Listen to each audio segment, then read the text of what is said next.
Oh Oh my man, god. What Ghost Rider So it's vehicle would be your vehicle if you were a fucking Ghost man, Rider? dude, come on. What? Like, if I was riding a woolly mammoth, it's Woolly not even mammoth? a question. I could crush all. Like, I don't even have to do anything. All Like, right, I just let's ride the mammoth. because the mammoth is the coolest one, I think, Definitely, next to a Dodge Charger, that's personally. fucking tight. Yeah. Even though Dodge Chargers are like terrible at turning, but whatever. Uh, if besides something that's already been done, Nick just listed the 5 or 6 now. Yeah. No, 5, whatever. The one that hasn't been done. What would you do? Go. And why would it be a Ford Pinto? 1970s Ford Pinto. Now, Flaming see, my wheels. mind I immediately went to recumbent bicycle. Yeah. Because I love. You have to go the opposite of mammoth. You have to go. What's the least mammoth answer? And what's going to be hard Coming out to like intimidate Jigsaw. people on? Like, tell me your sins, or pay for your sins. I've seen the darkness of you. I see. Look into the darkness of your sins. Nick, what would be yours? While Ian's playing Jigsaw. a unicycle. A unicycle? We're gonna stick with the cycles, and mine's a tandem bike. Like, and the back seats for the sinner. Let's take a ride to hell.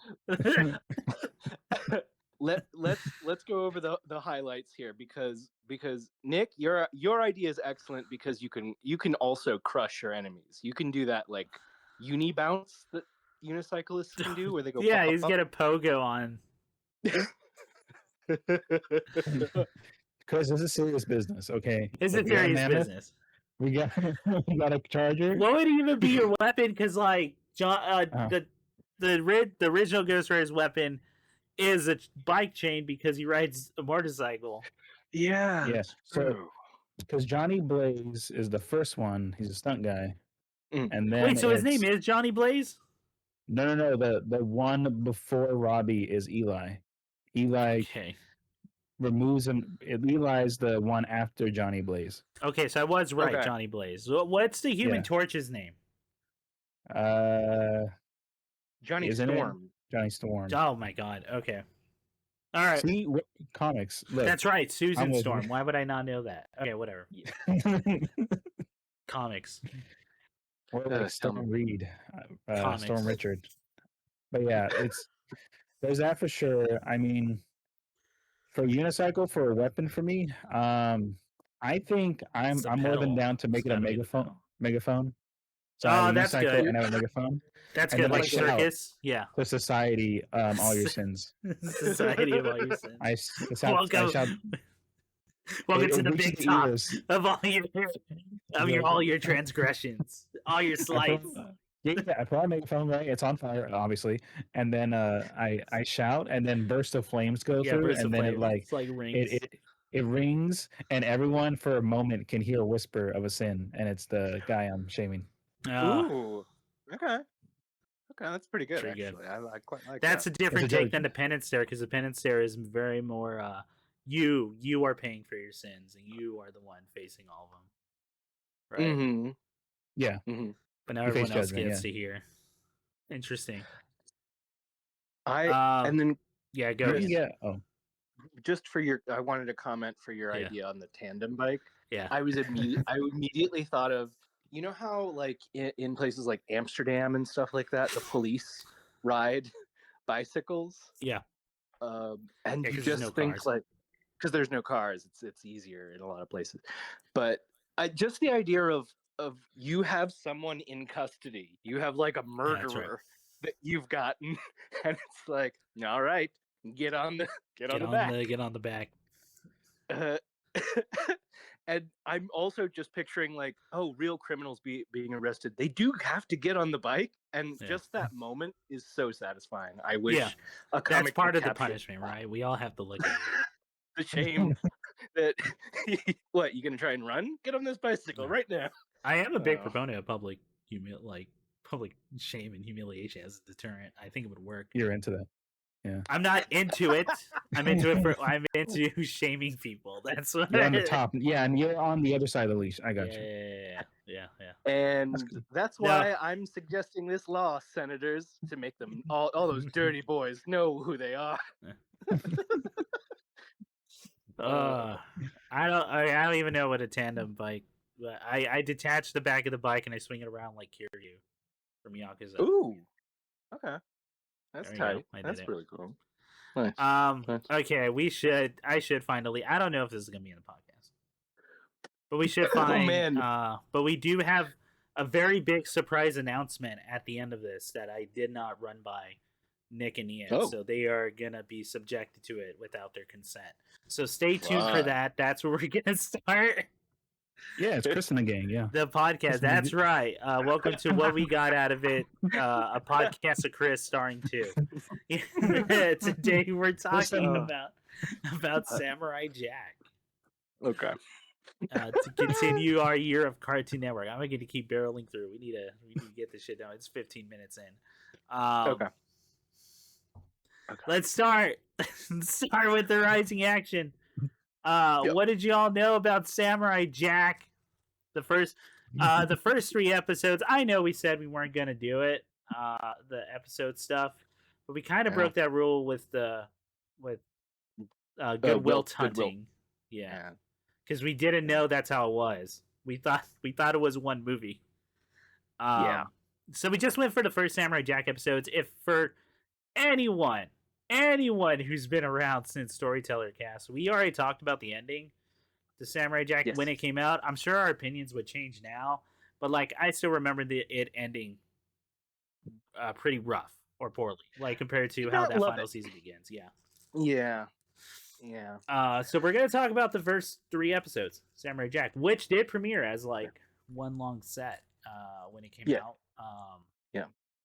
I also saw it. Me and Nick saw it in theaters, like when they did a run. Really? Yeah, and the lights were on the entire time. Jesus Christ! God, I hate. It's one of the long lists of like why I don't do special screenings at AMC anymore. Boy, we have not had much. I went to a screening at the AMC with you, and that was. Yeah.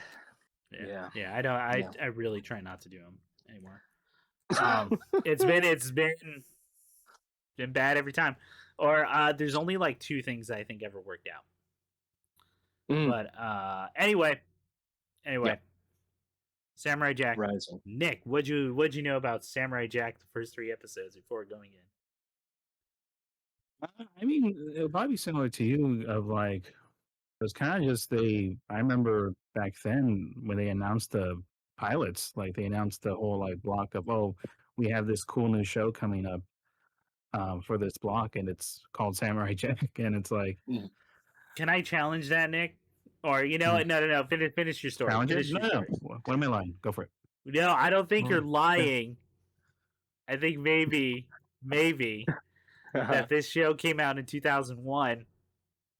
That I would be very hard pressed to believe. We're not doing this, Chris. We're not. That you would remember something. Remember? Yeah, I remember. At that age. Chris, I'm not going to out your age, but I am going to say I think it's very unlikely. Well, let me ask you this. What do you remember? I'll defend you because I remember. Ian, what do you remember? Hang on. When did this come out? I thought it said September 10th. No, it came out Ian? 1 month before 9/11. Yeah. So just under the line. That's where we're at.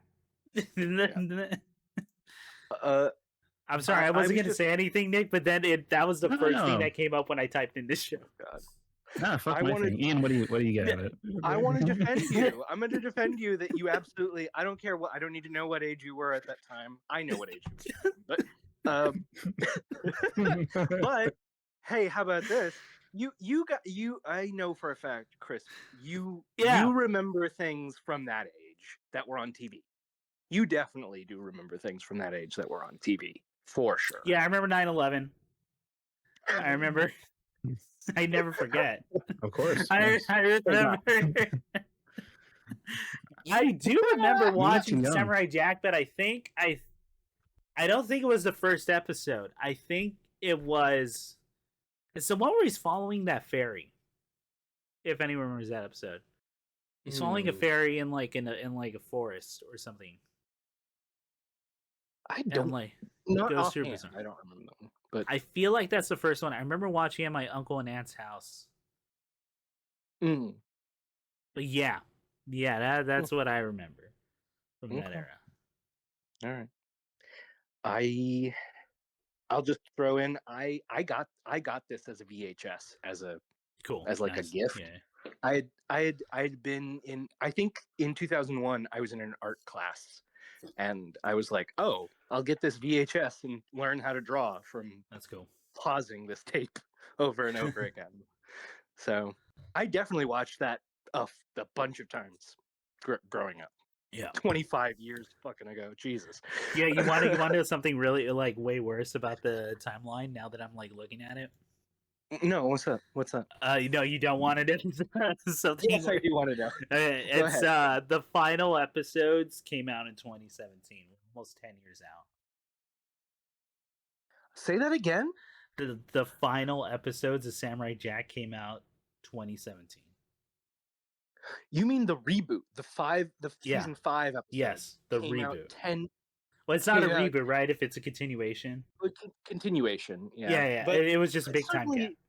A tonal development, to be sure. Yeah, because it was Adult Swim. It was TV 14. Yeah. That made me sick. Literally, isn't that fucked up? I didn't know that.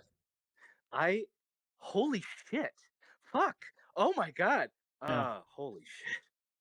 You can cut this. You can cut me having an actual existential crisis. It's gonna stay in. That's the good stuff. Have you ever seen like an old man who hasn't been on a boat in years? That's how I fucking braced against the Jesus Christ. No. Crazy, dude. It's crazy. I remember that episode too when we did the video on that. Yeah, I remember that. I remember that because we were like, because I think I was so hesitant because I liked so much of that like final season. And it was just like the way it ends. I really didn't like. It's so rushed. It's so rushed for as like much time as that like rest of the season is super well paced and like takes its time. Yeah, man, is it rushed at the end. Well, what was the character's name again? The daughter of Aku? I don't remember. I thought it was just I'm gonna call her daughter of Aku. It's probably daughter of. What is it? Ashi. I felt like she was a weird I thought like if you're going to end it at season 5, why introduce a whole new character who has a whole arc that is not really Jack's story? I don't know. That she needs to find strange. Love. But she didn't exist. Anyway, yeah, we won't relitigate how. I don't think I've changed that much. Maybe some, but I still don't like that ending. You're right. Yeah. But that's what we knew, guys. That's what we knew. That's what we all remember. 9/11. You can't surprise. I like to remind the audience that Chris is 1 year older than me. Just remember. Yeah, and I don't remember the first episodes. I remember like this weird episode, like way later, being the first time I ever watched it. I mean, Nick was a hipster. He was cool. He was watching. I know Nick was on the pulse at that time, ready for the premiere of Samurai Jack. Word, exactly right.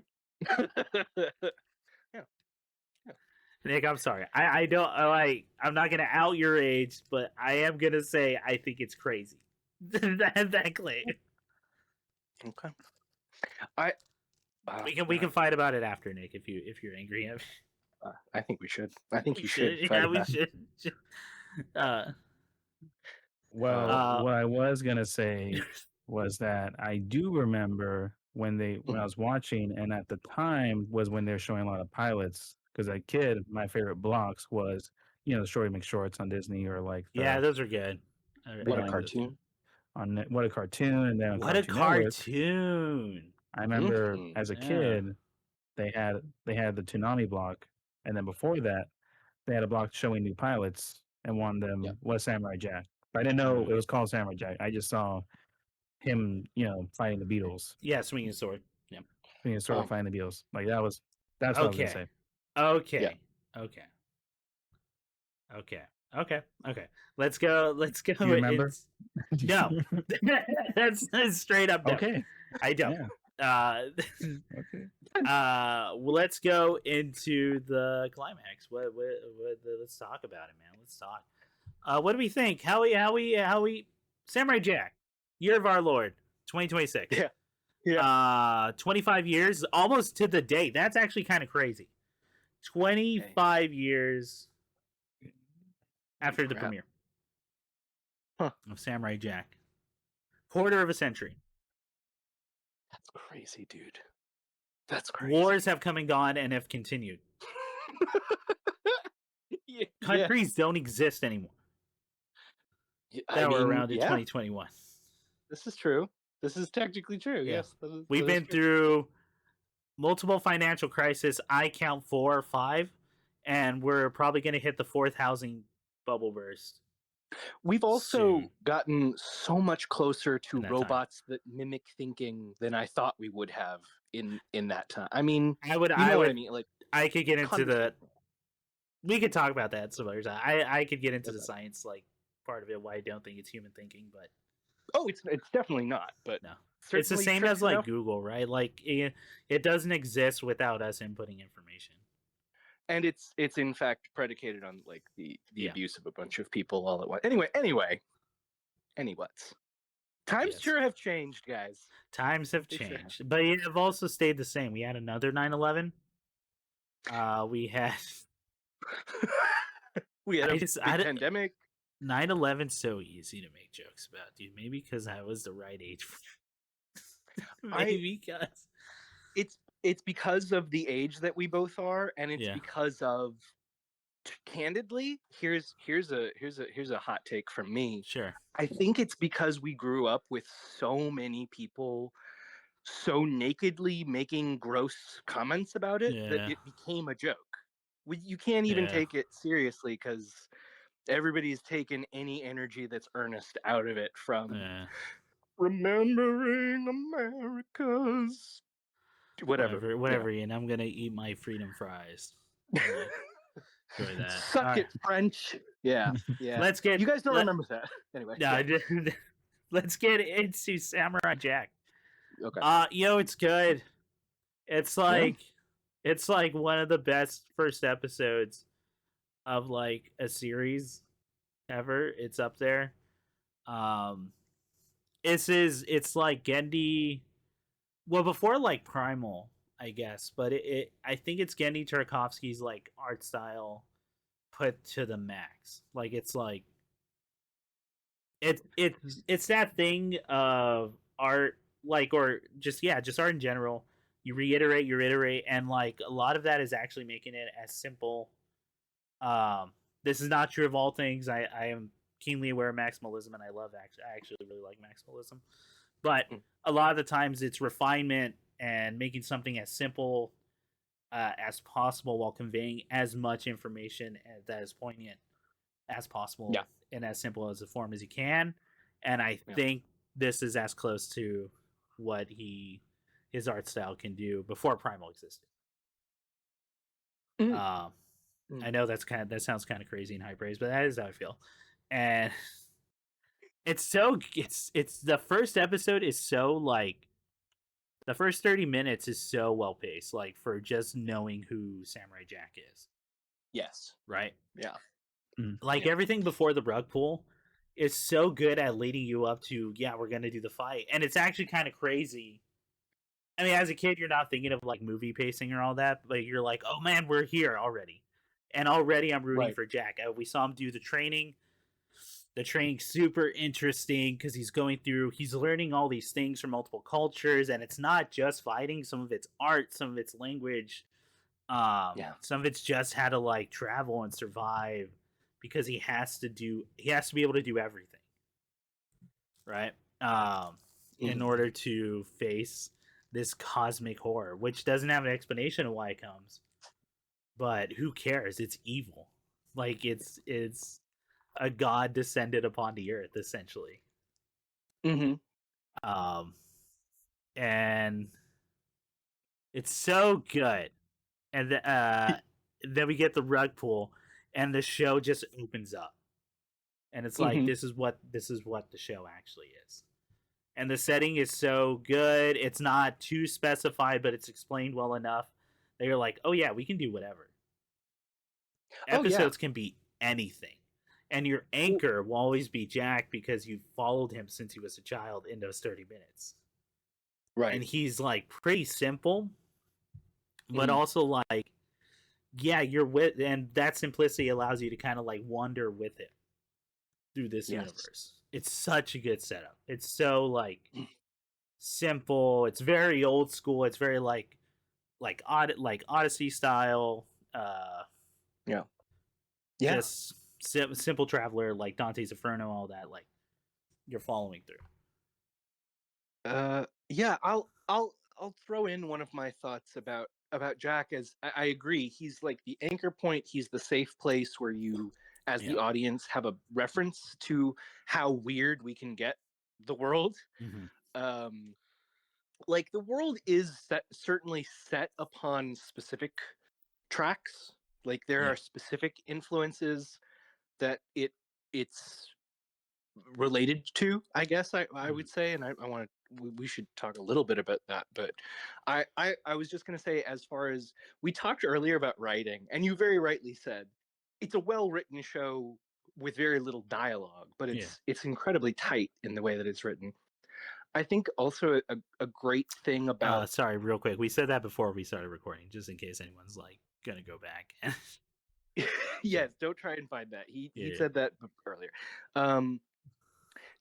Just the way in which Jendi is so good at, with that simple setup and with that simple like the imagistic way that he's telling this, really effectively makes it feel like you're watching like a traditional fable or a fairy tale. It feels very like when I watched it this time, I was thinking about like Campbell, like the hero with 100 faces. Like, this is pure good boiled down, and he's also doing such a good job at kind of saying Jack is a stand-in for all humanity. And to express this, he knows all the great hits of human culture at this time in the late Bronze Age or whenever. So anyway, I really think one of the pitfalls with this, because me and Nick were talking about this, like we know it's artistic representation, but him like just either running to a place or riding a horse to a completely different culture. Like if you try to make it our world, that sounds nuts, and it's just representative. It's whatever the world the Powerpuff Girls is in, because that's the canon. Like side thing and all that. And I absolutely agree. It's a world wherein the story comes first. Yeah. And that's fine. It's totally fine, because Jack is representing primal good against Aku as, like you say, primal evil, an evil god, etc. And I don't know, one other thing I thought was kind of use, and I thought about it in writing for children is also a big thing, is give them as neutral a protagonist as you can, so that you can project yourself onto this character. I'm cool and Jack stoic. kind of, he gives you kind of the minimal amount. He's a good person and he's dedicated and persistent, but really anything else you can kind of throw yourself on. And then on top of that, Jack's not a silent hero necessarily, but he'll go many episodes without saying anything at all. Yeah, there's whole episodes where he doesn't talk. Yeah. So I don't know. I mean, I think that's amazing. Honestly, it's some incredibly impressive writing to be able to get all of that across in an imagistic way like that. So yeah. How about you, Nick? How are we feeling with the way the series starts?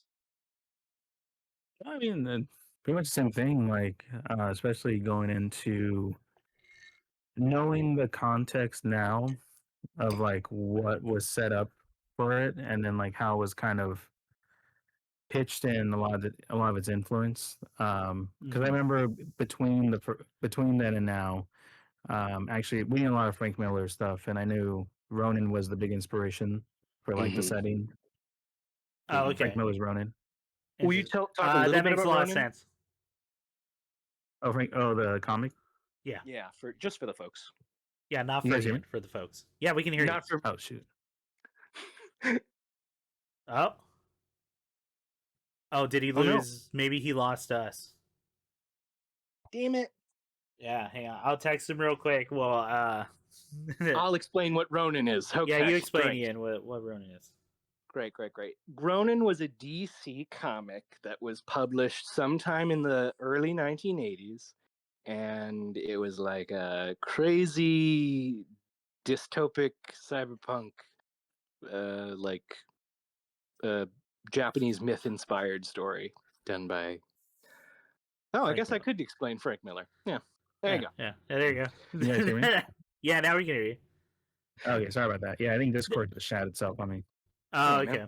Oh, well, clean yourself up. Don't take that from it. Yeah. And wow, this it all happens unless it's through consent, Nick. You shouldn't have to go through that. Right. No one. Right. Sorry, I just binge watched John Waters, and I thought, you know what? I'm gonna try something. I'm gonna take some inspiration right now. Do you wonder if someone saw? No, go. I was gonna do a joke and say, do you think people who are big fans of John Waters back then saw Two Girls, One Cup and went, "Oh, which film is this?"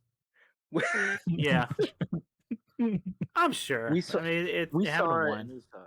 Oh, John, you did it again. How did you? How did you do it? on his one of his many hitchhiking trips. Sorry. He did. He did. But yeah. So with Ronin, and also like knowing like how the pitch of Samurai Jack went with Lazo, the dinner. Yeah. Where it really was like, what if Kung Fu, the show, but it's a samurai fighting robots in the future, and that was it. It's a good pitch. Good pitch. Good pitch. Well, by this point too, he had a bunch of success, right? Like it really is him and Craig McCracken. Like Craig McCracken, yeah, because Craig McCracken at the time we did Two Stupid Dogs, he was the first one, because they all same year of Cal Arts, so one of the short films is the pitch for Dexter Laboratory, and then Craig would hire Gendy, and then Alvarez, I believe. I forgot the other guy, the other director for Samurai Jack's name. And I think Lauren Faust comes on at around this time as well. I double check with me. She's there by the time Foster's Home for Imaginary Friends shows up. Yeah, sorry, it was Randy Myers. Okay. And Gendy.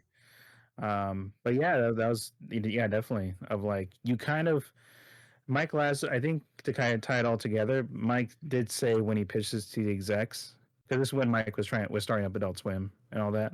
Yeah. Because he wanted Samurai Jack to be the first thing for Adult Swim. Oh. But they moved it to Cartoon Network because Mike Lazo said that Gendy is the architect for Cartoon Network.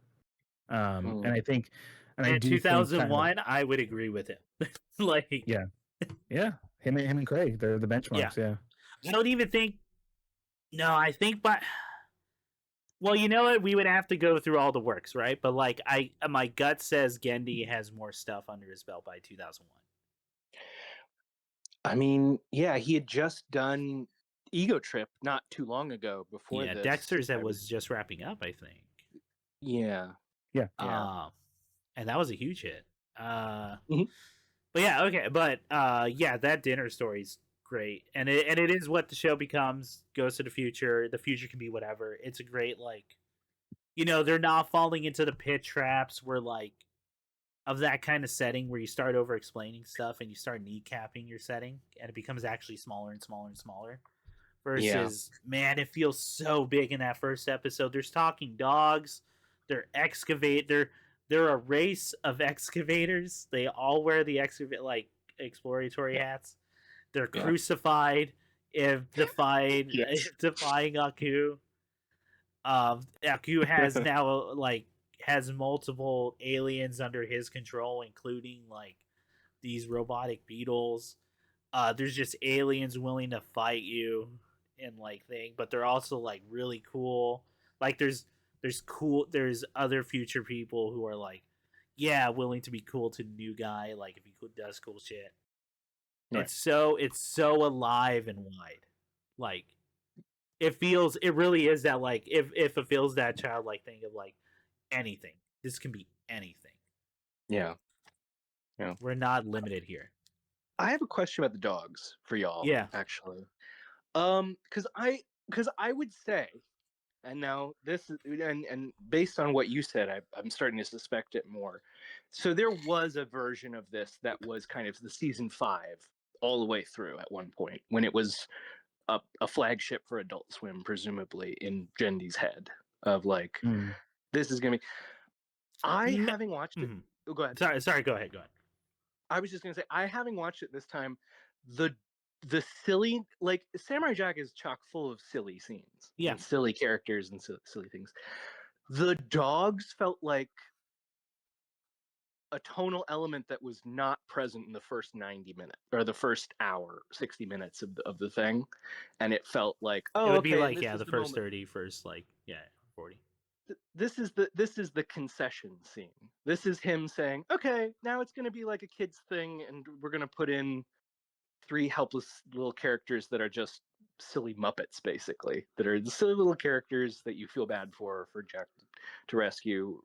Whereas I think beforehand it had very straight delivery. It was, no, you're just watching an action story that's animated. It doesn't really have jokes or anything like that. I don't know. Any thoughts on that? Do you guys think that what was your reaction, I guess, to that part of the initial scene, or what do you think of that I guess analysis? I don't.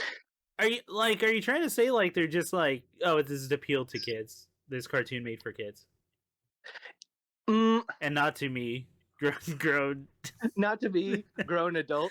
No, I guess it means there was suddenly a third note shift that's being played, instead of, okay, what you're getting here is straight action, it's primal mythology, it's intense visual storytelling of all these elements, and then that part felt kind of and then it also has a kid bit that's fun and silly and a goof. And I'm not saying that that's bad. I consistently loved the Yeti story is a very silly story, but it's one of my favorite Samurai Jacks. Yeah, it's one of the best ones.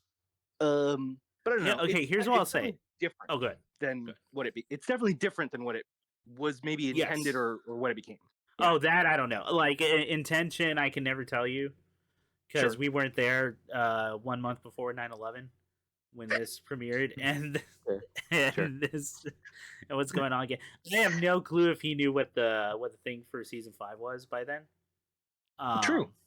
No clue, unless he's come out and talked about it, and then I would have to take his word, or whoever else was working at the time. I believe the official word.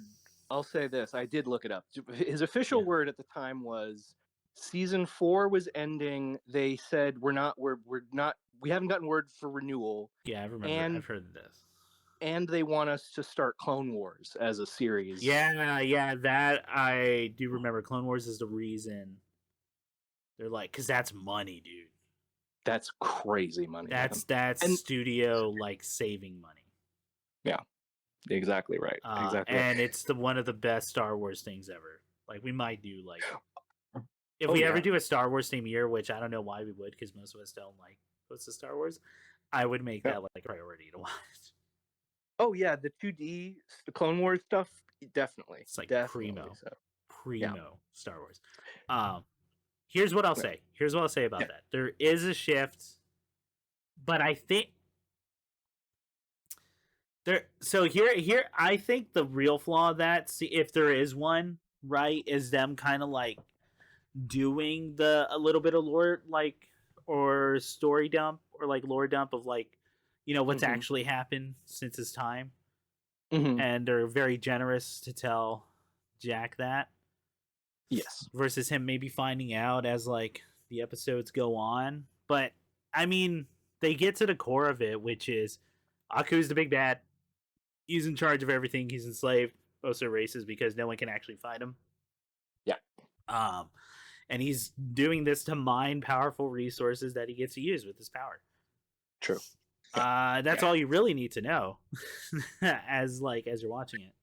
True. As for like this weird I disagree in because like by the time you're there in that movie in this 3-episode thing, you've already done one big carpet pull, and it's huge. It's such a tonal shift. It's such a big thing. He gets into the future, but yes, you're right. It's still kind of like actiony until like maybe the 3 characters speak to show kind of like this is a different world, and then we're gonna add one more layer that it's not just violence. Like there are like races that are being oppressed here, and it just so happens they're dogs because everyone loves dogs, dude.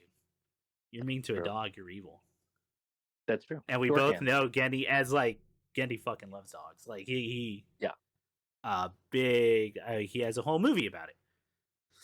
And I think that's just one of those tools. Like everyone's gonna understand that. Kids are gonna understand that. Because then it goes back to being pure action, and it goes back into probably one of the toughest things I think you can do for an action for children, which is to have a super long fight, which is almost like I think it's almost like 15 minutes long. Very long. The fight with all the Beatles. Yeah, and most of it's not talking. Yeah, I think he says one line throughout that whole fight. And he's just screaming if he does like say anything else. Yeah, and it's visceral. It is a. I remember. I don't know. I feel that I remember as a child watching the Beetle fight and being like, "And they can show this? This is crazy." Oh yeah, I remember as a kid being like, "This is long." Like that's what I remember as a child. I mean, like it is crazy, right? Like it's obvious, like. How far they want it to be blood, but it's not blood. Like how much you're getting away that it's robots, right? Right. Yeah. It's not visceral and gross. I don't know, Ian. I don't think anything's sacrificed through that. And I definitely wouldn't be able to tell you if like, because then what is the rest of that movie? Because the dog thing sets up so much for the rest of the show. Jack is gonna kind of be wandering around, helping those in need against Aku's evil, but then immediately going back to his journey to figure out how to take down Aku. Right. And then like that could be anything. There can be talking dogs. There can be other helpless races that like maybe there's something familiar to us, but they're a different take on them. I don't know. I think it does a lot. If it was a concession, then it's a very smart move. It's a very smart move the way they handle it. I think it probably in the long run did serve it better. Yeah. Like, I don't know that the version of this that is just season 5 from beginning to end and was maybe it doesn't catch on the way that this did. Truthfully, you know. That's possible. I think one of the things about Samurai Jack just ending is it kind of does end with this mystique, right? Yeah. And like a lot of the times, as we've talked about before, ending with mystique is better than like having a bad ending. Very much so. Very much so. At least in my opinion. But I'm gonna go on the side of the dog thing is not a concession. Okay. I think it was maybe part of it. Okay. They planned it out. Okay. But who knows? Writing processes are long. Things can change. I mean, I think it's cute and it's also like a good reference because that main dog is basically Mr. Dog from the Powerpuff Girls. Yes. It's the same dog. Yeah, with a reference to like Mr. Dog in the billboard. Yeah. Destroyed City. So maybe it's a descendant. Yeah. I mean, Nick, you have anything to say? Because I don't think there's anything else to say other than, man, that fight seemed cool. Fight scene's cool. I mean, there's a lot of technical stuff, but I think a lot of it did boil down to, I mean, again, you can just, like Ian brought up earlier, like you just go over all the influences for Gendy.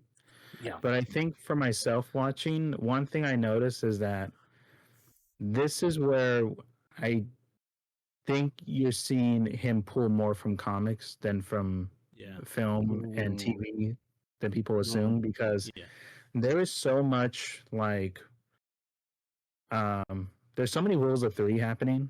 Yeah. That I think that's what caused the length, like Chris is talking about. Yeah. Where I think it's the constant use of like the visual rule of three, like so many times throughout the episodes, that kind of stood out to me. Yes. Where I was like, oh yeah, this is where he's pulling the most of Frank Miller's sort of habits. And I thought that part kind of stood out to me the most as I was watching. Yeah, there's a lot of like conveying action and impact, but it's just the same frame but closer and closer and closer.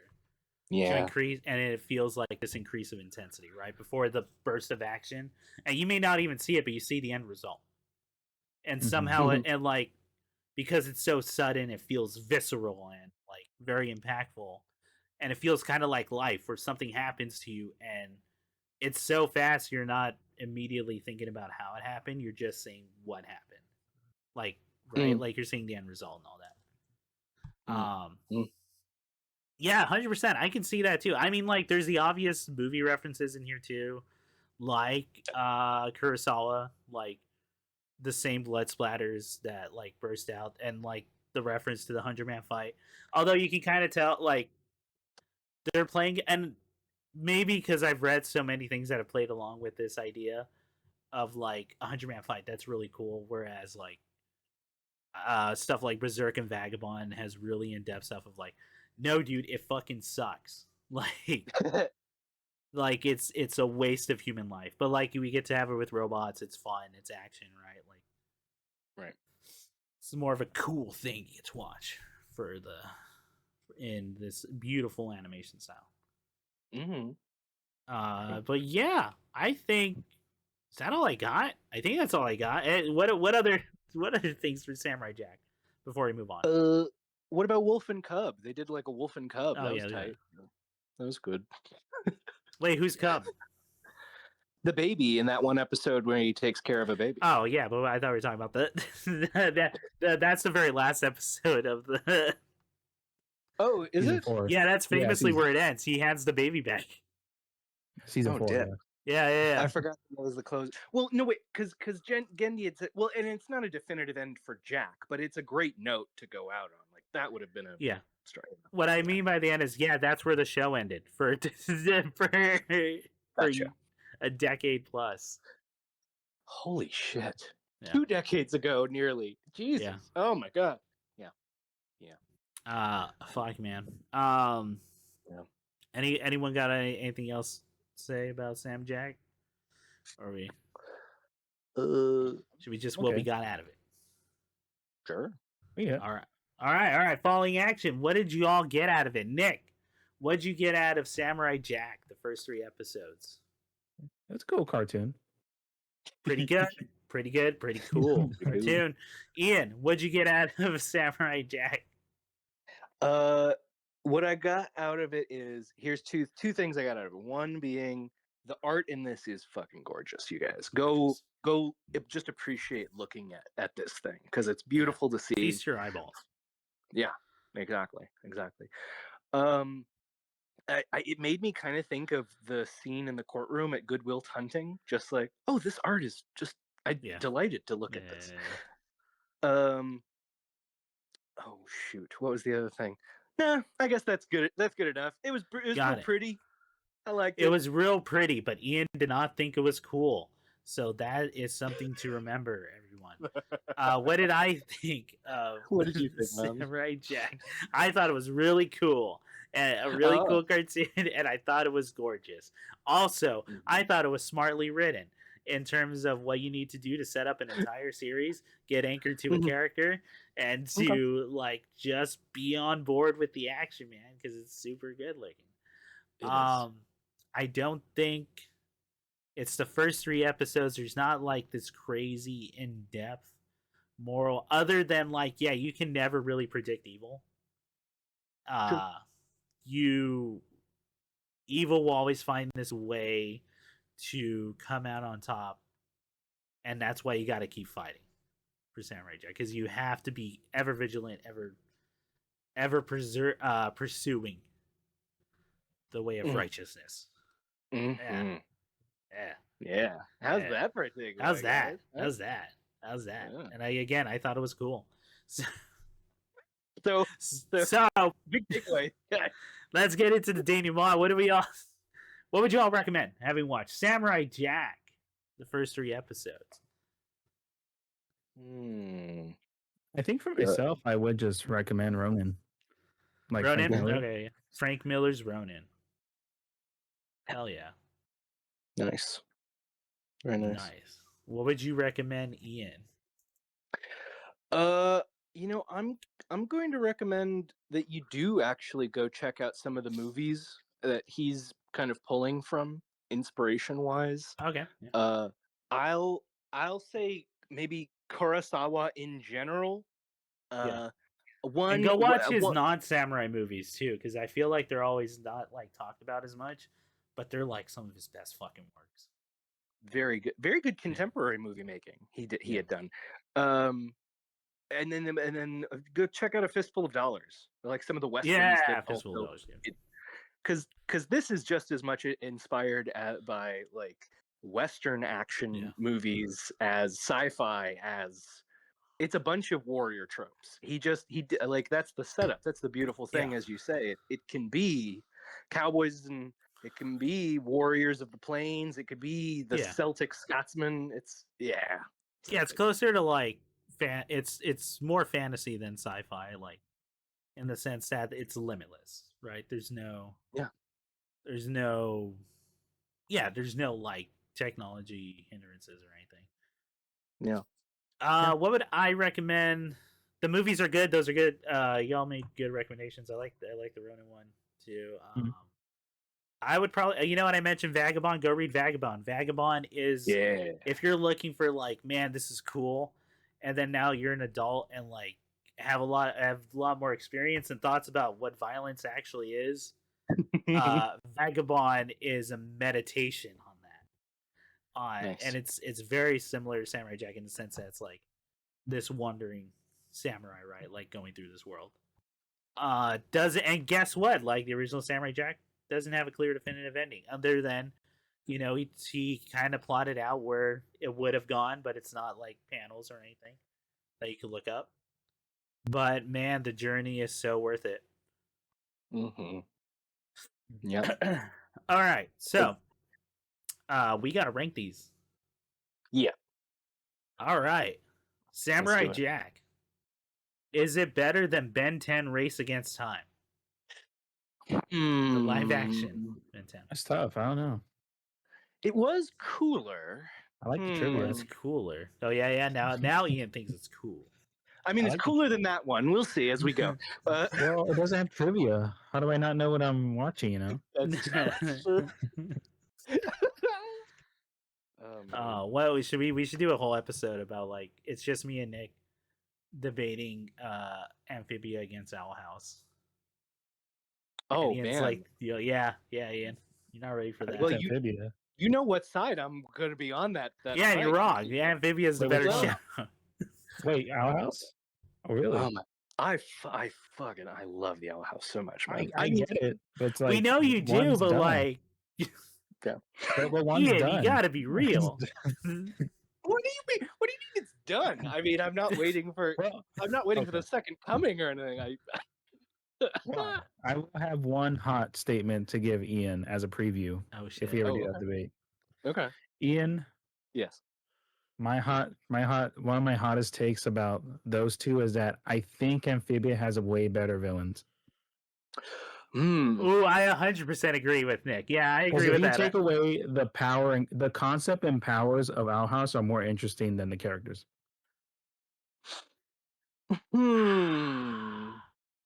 No, we're not. We can't do this now, dude. This is gonna be like an hour. No, we can't. We were gonna have to dedicate like a whole episode if we ever do that. That Sting is the preview. Oh man, I could feel myself being like, oh yeah, and I got so many like little things.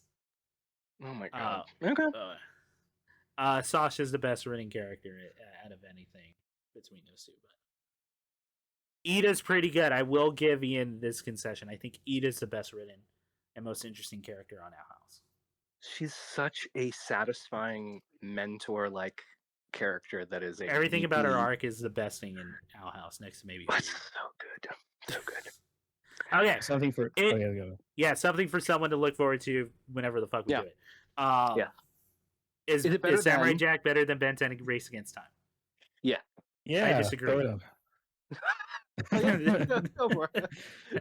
And as the captain of this ship, I have to be the stalwart wall against the coming tide of the hate against Lighthouse. All right. Is it better than Johnny Bravo Goes to Bollywood? Yeah. Yes. Yeah. Is it better than Teen Titans Trouble in Tokyo? Oh yes, absolutely, 100%. Regular Show the movie. Yes. Yes. Agree. Easy. Okay. Foster's Home for Imaginary Friends. Good Will Hunting. Yes. Yeah. Yes. Okay. Well, that was a little bit more hesitant there. Interesting. I think it's definitely better than Good Will Hunting. Is it better than Foster's Home for Imaginary Friends? House of Blues. What's after this one? After this is the number one, which is Powerpuff Girls movie. The movie, yeah. I'm inclined to say that it's better than House of Blue. Then, I kind of am too. I forgot how tight these like 3 episodes are. Yes. Yeah. But I have such a soft spot for House of Blues. It's a great story. Yeah, there's a lot to appreciate. And it's a completely different movie. Mm-hmm. It's different. Okay, I'll go with you guys. I'm going with you guys on this. It's better than House of Blues. Okay, now Powerpuff Girls the movie though. Mm-hmm. I know. I would argue no. I'm inclined to say no. I'm with Ian. Dude, I kind of am too. I didn't think it would be like this. I thought Samurai Jack was going to shoot to number 1, but having rewatched Powerpuff Girls movie with y'all, fuck, dude, it's such a good movie. Like, yeah, because even the tag fight scene already shot it to like one of my favorite things ever. Yeah, like dude, that's not even like the craziest set piece. The craziest set piece is all the monkeys like at the end. Yeah, insane. And just it's that you want to talk about like 10 out of 10 writing. Just having to quickly introduce it. It's comedic, but also like kind of terrifying at the same time, and everyone's such a distinctive character. You remember exactly what kind of my god. It really like, oh fuck, dude, it's masterclass. We must oppose the thumbs of oppression. Dude, that monologue up into that like one line is like bars. Like, oh fuck, it's so good. Oh, is it better? I think I'm with you guys. I think Powerpuff Girls movie is better than Samurai Jack. But that does put him at 1 and 2. To be fair, that puts Samurai Jack at number 2.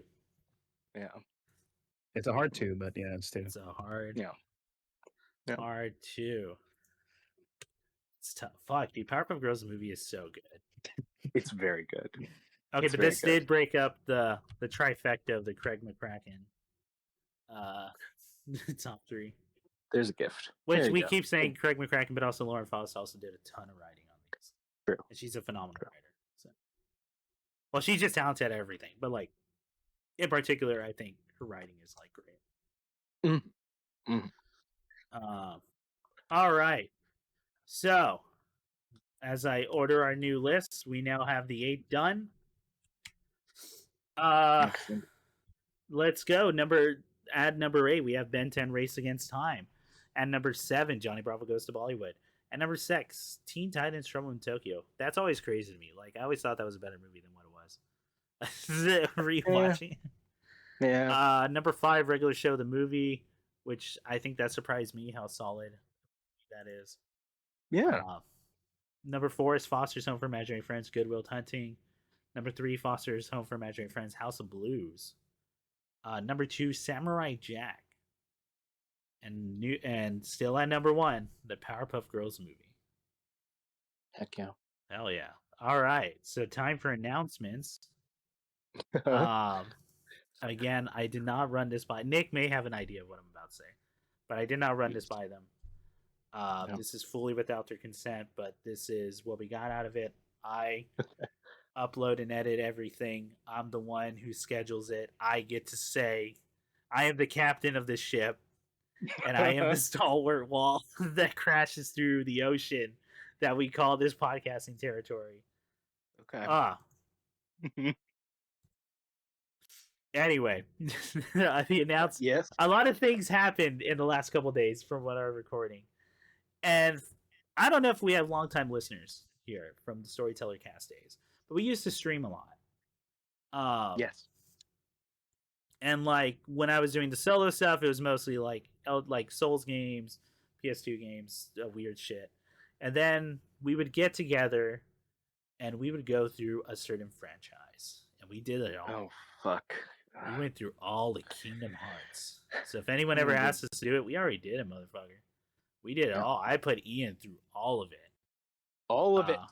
All. The only thing we never touched really was like we watched the cutscenes for the mobile games, but come fucking on. I'm not gonna go figure emulate it later or something. Yeah. And who knows how many hours that would be.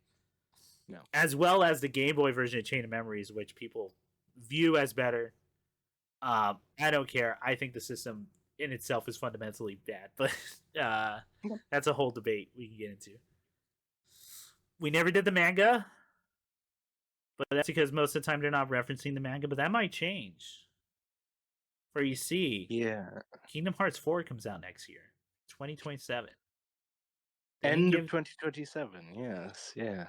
I don't know if they said end. They said 2027. My guess is the end of 2027. Yeah. It could also be the summer. But it's usually going to be around one of the quarters, right? In 2027, Kingdom Hearts 4 comes out. And we're going to definitely figure out, I'm going to definitely figure out how to get us all to play through all of it. Oh, Jesus. Just do it. Okay. But there was something else announced. Oh? During D23. Oh? A Kingdom Hearts anime that will be premiering on Disney Plus. Really? No other details. No other details have been shown, at least that I found. Granted, in like a day's work, and like I didn't really try, but no other details, as far as I know, at this moment, have been found out. Okay. We will have to do a Let's Watch, and we will have to do podcast episodes for it. Now, how we're gonna approach this?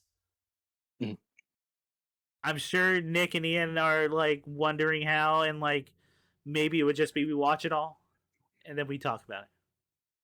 But I don't think that's enough. I think what we gotta do is we gotta do an episode for each episode of the Kingdom Hearts anime. Now.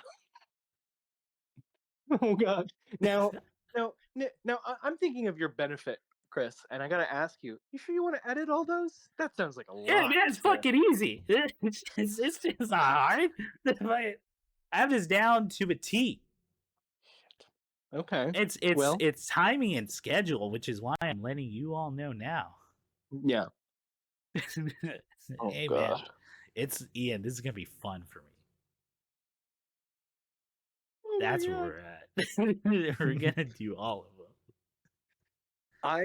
You know what, everyone, I really strongly ask our listeners, do go back and go take a look at that stuff. That's over. If you can find it, I think some fucky wuckies happen with Twitch. I'm sure it's on the old YouTube channel, but I can't even guarantee you that. Lots happened in the YouTube and Twitch landscapes. But if you want to go look for them, it's at the Storyteller Cast channels.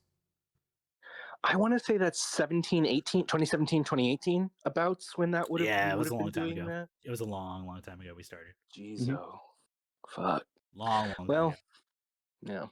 Yeah. Yep. Oh my god! But we will do the animes. Now, I'm not saying an hour episode per episode. That's crazy. Sure, it's crazy. But we will have to do an episode. Okay. How long each episode will be? Who knows? Who knows? Who? Are we gonna start doing? I'm terrified that this is a stepping stone into doing like fucking, what do you call them, Easter egg breakdowns. All right, everybody, we're gonna tell you all the fucking little things we noticed. Oh my god, I could do it. No. Yeah, we're actually watching, but I keep pausing and going, maybe that's a reference to this. Maybe this is what's gonna happen next. And then it doesn't happen, and then I pause and I go, well, they didn't go that way, so maybe they're gonna go this way. There's a cow in this scene. You know, Home on the Range was a 2006 Home on the Disney Range. film. Wait, is that Disney? Yeah, that's Disney. Okay. All right. Yeah. So there was we're gonna fucking do it. We're gonna fucking do it. Let's just end on that. Nick's silence is, I'm sure, just because he's so ecstatic and happy, jubileed with the thought of doing the entire anime series with Ian. Look, watching anime for research purposes, I have no problem doing. Sure. The main thing I am going to be curious about, if we go further with this, is if they say, "Hey, you have to read the manga." That's what, dude. I'm so curious, right? Like, the manga down. Or hey, that cut footage that shows there was astronauts that had keyblades. Yes, in the symphony, yeah. Yes. In the One Night Symphony, Nomura had, yeah. Yeah, Nomura had. That's recent, Ian. That's very recent, by the way. That's like this year. That's like maybe a month ago. Remember that shit? There's nothing Kingdom Hearts I think can do anymore that will be like, what, they did this, because all of it is one man's fever dream whispered through the crack of a door to somebody else to bring to Disney, and then apparently he's on like the reins like right now. I don't know how much control he has of this one, but like, yeah, he's been on the rein. Like, he's not writing as much as he used to. Huh. Which is good. I think he's a better designer than like personally. I like his art, like his designs, his character designs, and his right. FF6, 7, 8, 10. I think a lot of that shit's top notch. Some of the best out there. It's not his writing is not on that level, so is what I would say. But yeah, I'm down. Yeah, we're gonna do it. We're gonna learn about Quadantra. We're gonna learn about Bonnie. We're gonna learn about.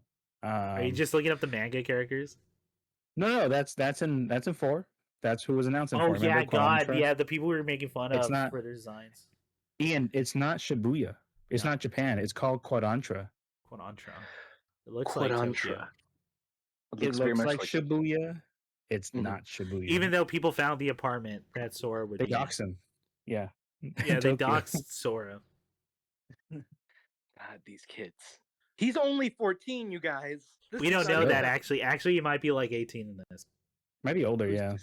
Every game he does age, and it's a different stage in life. Yeah. Yeah. Okay. Mm-hmm. In 1, he's a child, but maybe like preteen. In 2, he's a teenager for sure. In 3, late teens, got to be late teens, maybe even 18.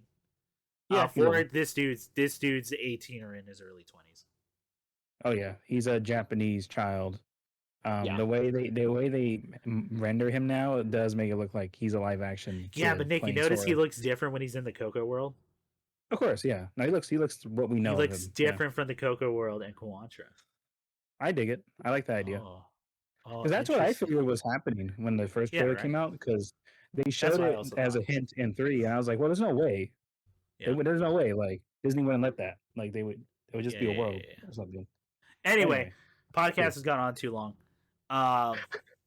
Agreed. Let's go. Kingdom Hearts, baby. Next year, Samurai Jack. Let's do it. We got to figure out what movie we're doing at the end of this year. I have a suggestion, but I have to figure out if it's in movie theaters. So, okay. Right. Y'all take care. Bye. Bye. Yeah.